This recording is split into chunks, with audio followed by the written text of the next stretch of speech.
What up, y'all? We are here for our weekly energy oracle forecast. Just taking a look at the week ahead to see what kind of lessons and energy we will be living and moving and having our being in. First card up is expand. This theme, I feel like, has been coming up quite a bit recently. We're like poised for expansion, like almost like a sudden growth spurt. I noticed the other day, and I've been noticing recently, that this spring we've had like so much more rain than ever before that I can remember. Just more frequent rain. It's not necessarily that we've gotten more inches, but like it's just always raining this spring. And I feel like when the sun finally comes out, everything is just going to grow so lush and so tall, and just it's going to expand very quickly.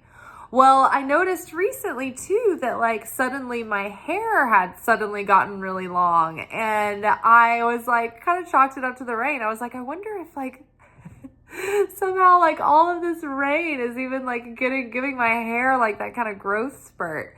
But I feel like generally speaking, nature often models for us this language of like almost like a speaker, right? Telling us what's going on spiritually, what's going on within the energy and the soul of the planet.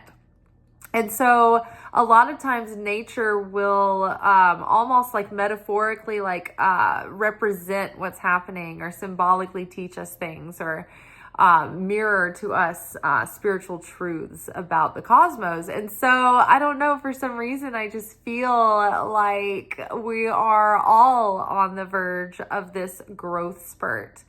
And even though we may have had a lot of, like, say, spiritual rain in the forecast over the spring, right? Over these 7 weeks of the counting of the Omer, we've been going through challenge. And it's so that we can see our wrongness, our darkness, our negativity, even if it's very benign. Like the most benign, subtle negativity is always the most dangerous. It's so funny because I caught myself as I was reflecting over my shift tonight, several moments where just idle speaking without thinking, I was like, oh wow, I saw how like my bluntness was just like could come across as very cold. And I was like, oh man, I wish I could go back and do that differently. And it's like, I do this every day. I think about all the times that I evil tongued through the night and think, man, I should have known better. I should have caught myself before I did that. And I think, hopefully I'll do better tomorrow. And then I do a little bit better in some instances. And then I like turn around and fuck up in the others. And it's so funny too, because last night in the Secret Teachings of Jesus portion, it was called The Root of Evil. And it was talking about how when evil goes unnoticed, it takes root and it causes us to do what we don't want to do and not do what we want to do. And this is a prime example of that. It's just like how we are challenged in these ways. But that was such a gift tonight, even though I spoke poorly and negatively. It was good that I did, because I noticed it took that happening for me to see that about my blunt observations, how like my idle words and not watching what I'm saying, sometimes it can cause like mean things to land when I don't mean for mean things to be said, right?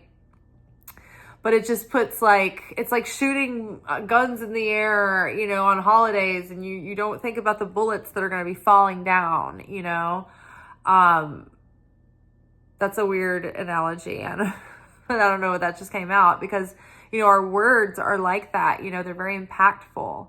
And when they hit, and you can, be saying something in jest, but if you say something that's negative that ends up impacting someone, or like someone thinks it's directed at them, or maybe it even is about them, but you don't even realize, it can be so hurtful, right? And it can be things that you can't take back. And so it's good to be more sensitive and aware of what we're saying. And so in order, though, to correct for those things, we have to be able to see them.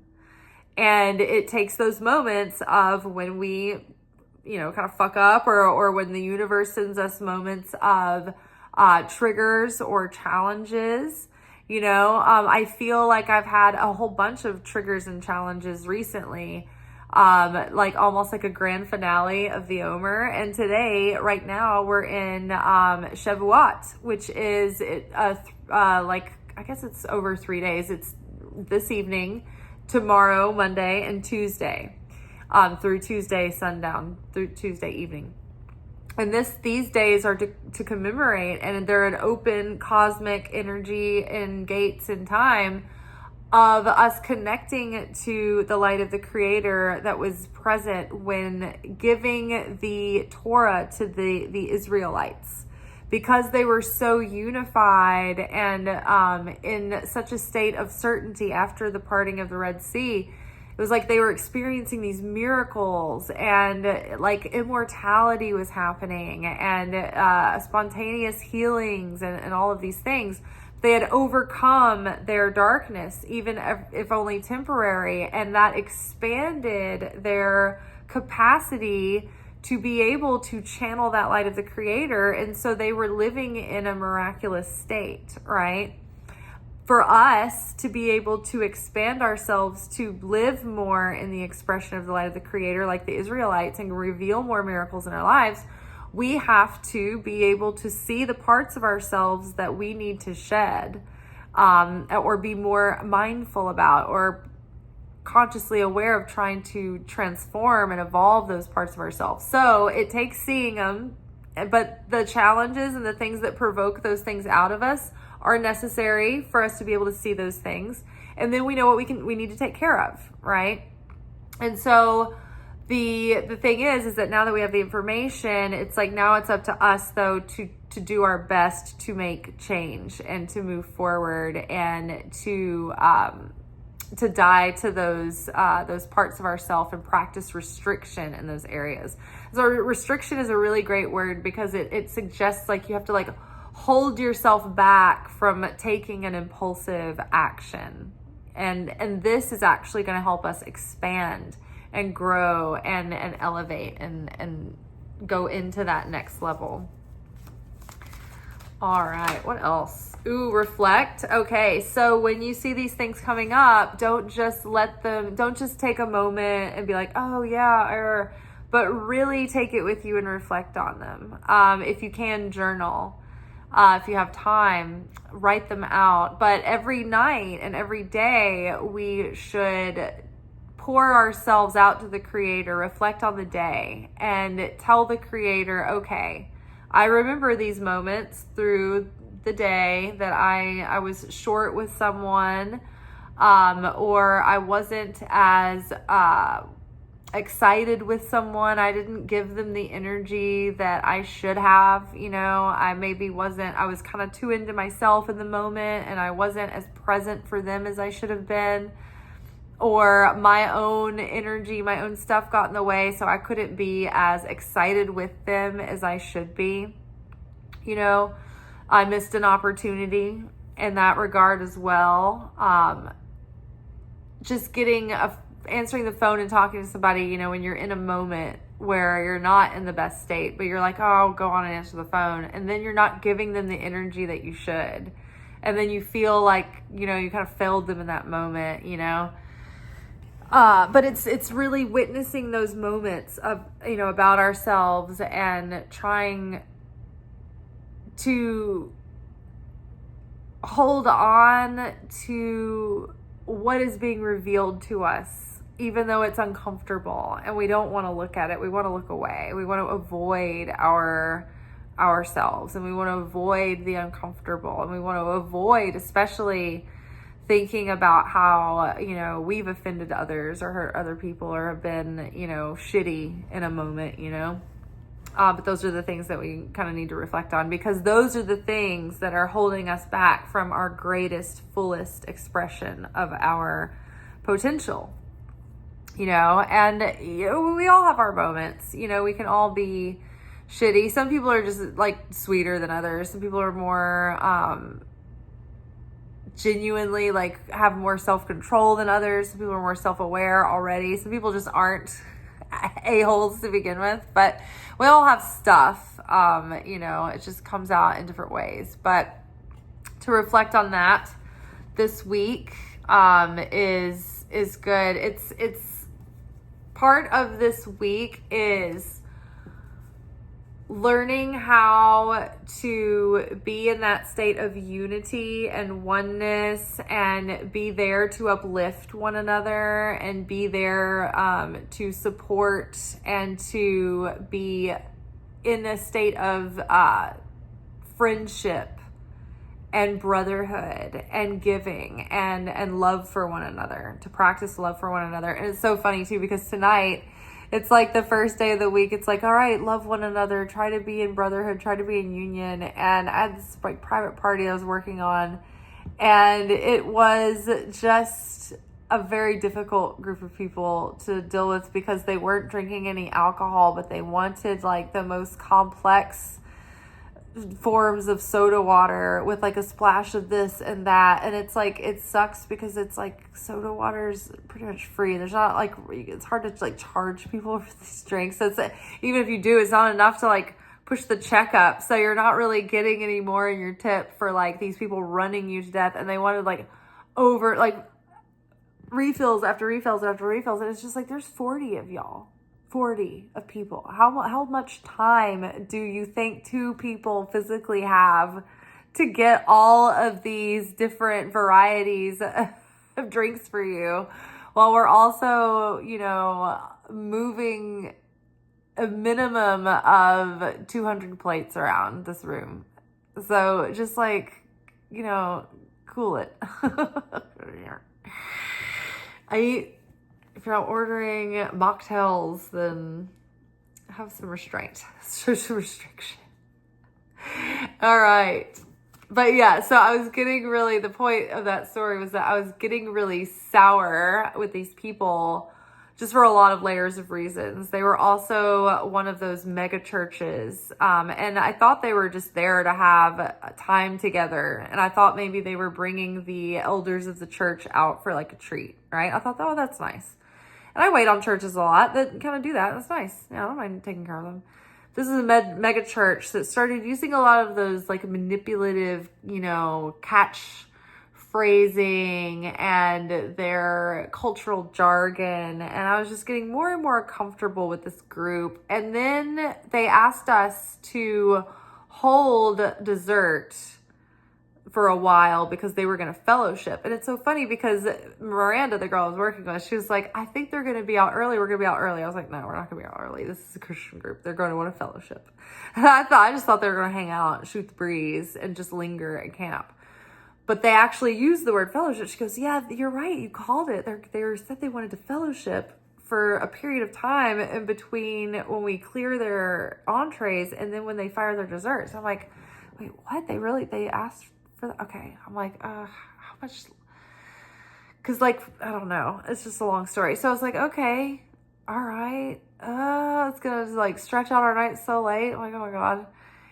I'm like, well, we have to fire them for the kitchen at some point. So they're gonna be waiting on us. And so anyway, as we're clearing, they'd already started this. And like, so it's like, they're like doing they're asking for investments from these people.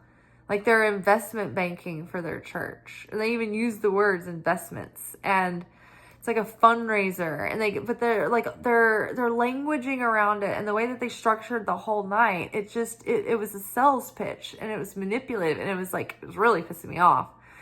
And I was just like, ugh.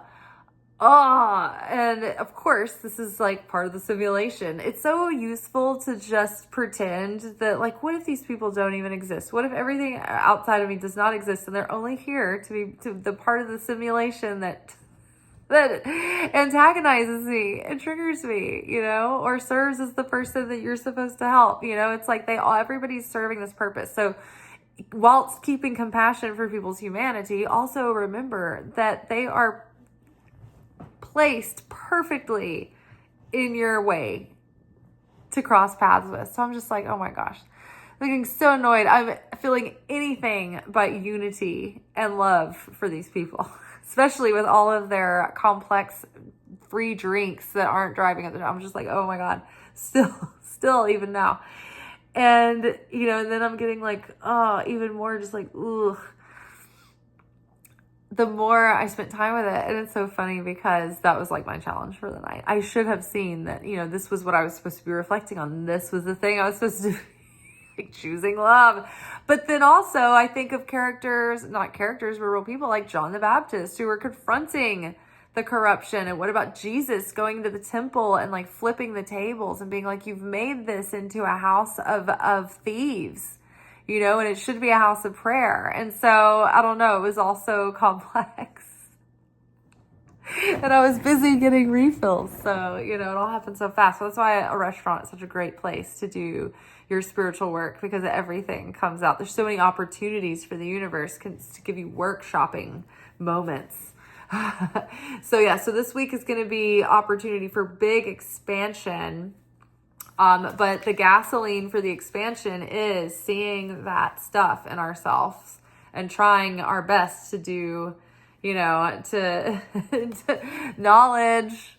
Here we are, reflecting, knowing yourself, right? Having knowledge of yourself, being self-aware, but also having the knowledge of that spiritual knowledge, right? Of the knowledge that there's a higher purpose to things going on, and that there is something deeper than just on the surface of what, people's religious understanding is, right? There's an order to the cosmos and to the human soul and to our purpose, in these incarnations. And so just being aware of that greater, bigger picture of things, a little bit of knowledge even about the things that are hidden, the things that are unseen, the spiritual makeup of life and of the cosmos, and how that we interplay with that always.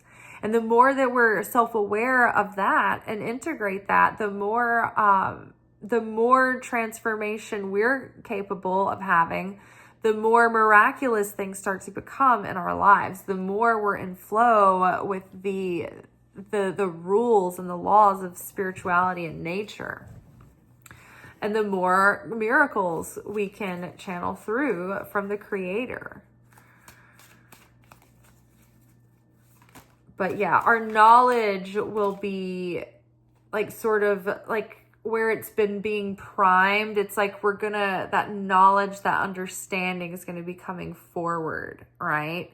Almost like compare it to, have you ever learned a dance or a routine or something that was kind of tricky and complicated, and you were practicing and practicing and practicing, you just couldn't get it smooth, you couldn't get it quite right. And sometimes it's like when you take a little bit of time away from it and you come back with like an integrated maturity in your understanding and in your knowledge, it's like, oh, your body can more naturally play out the muscle memory that you were teaching it in that routine. And it comes easier that time. You're like, oh, okay, I've taken some space. Now it's integrated. And I come back and it's like, I like have this more fluid understanding of it. And it's not as difficult as it once was. I can do it now. I can do it easier than before. I'm better at it now, even though I didn't push through and like continue to force it. I just took some space, right? So I think that the alchemy has been happening, right? The fermentation process has been happening within us. And I think that like our knowledge and just the knowledge that we have of ourselves now is going to become more apparent. Oh my God, y'all are not going to believe this. So there's a second knowledge card and the ego. What did I just say? Knowledge of ourselves. So this is so funny. So look at the comparison here. The higher knowledge that is coming from that sacred secretion coming down through that central column, right? This is the spinal cord is also related to the central column on the tree of life. That is the column of integration, balance, redemption, but like having the consciousness, right? The other two columns have to do with our process and the experience, but the central column is the result of that process and experience come together in our enlightenment and our elevation, right? The reason why there's two versions of this card in this deck is because this is three separate volumes of, like, they're three different decks. They're different additions to this one kind of mega theme. But I put them all together so that they would be one big deck. But they came in different boxes. And so the artist must have done, you know, she did some cards twice, just not necessarily assuming that everyone would have all three editions. So I think that's really interesting that it came up. Again, double emphasis on knowledge. Knowledge of the higher truth of the cosmos, how things are working, how we interact with this simulation, this holograph, the rules of the game. And then having also a mature grasp and understanding and true knowledge of ourself, which can only come from self-reflection, really penetrating, deep, aggressive self-reflection. All right. That is all for tonight. I will be back with you guys tomorrow for our weekly anchor message, where we will get our spiritual lessons and assignment for the week.